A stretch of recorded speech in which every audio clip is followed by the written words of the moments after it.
আসসালামু আলাইকুম, this is Mehedi Hasan and welcome back to another video.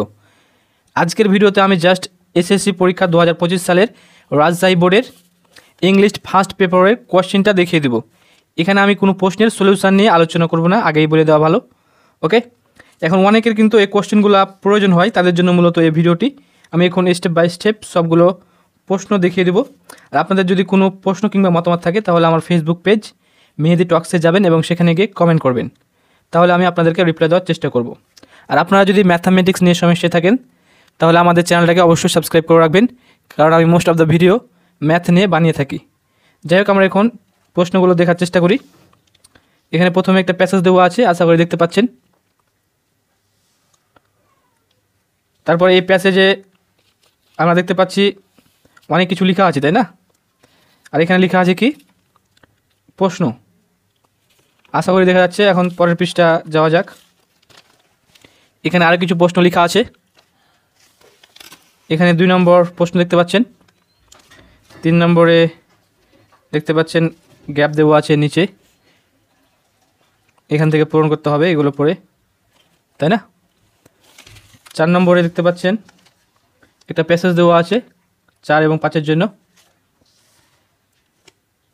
Gap দেওয়া আছে 4 নম্বরে, রাইট। 5 নম্বরে একটা সামারি লিখতে বলা হয়েছে, তাই না? 6 নম্বরে দেখেন এখানে ম্যাচিং আছে, এগুলো ম্যাচ করতে হবে, 3টা কলাম দেওয়া আছে।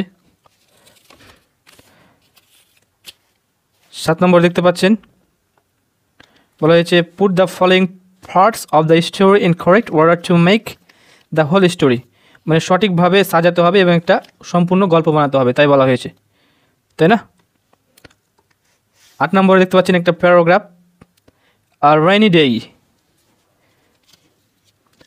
9 নম্বরে কমপ্লিটিং স্টোরি, রাইট।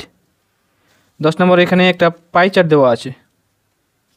11 নম্বরে এখানে লেটার বলা হয়েছে write a letter to your friend about the co curriculum activities of your school, মানে স্কুলের কো কারিকুলাম অ্যাক্টিভিটিস সম্পর্কে একটা লেটার লিখতে বলা হয়েছে, তাই না?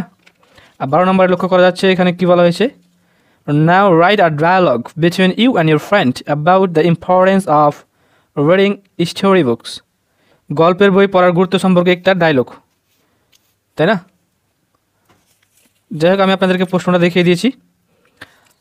আশা করি আপনারা সবগুলো ভালোভাবে দেখেছেন। আর আপনাদের যদি কোনো মতামত থাকে তাহলে অবশ্যই জানিয়ে দেবেন। দেখা হবে পরবর্তী ভিডিওতে। সেই পর্যন্ত ভালো থাকবেন, সুস্থ থাকবেন। আল্লাহ হাফেজ।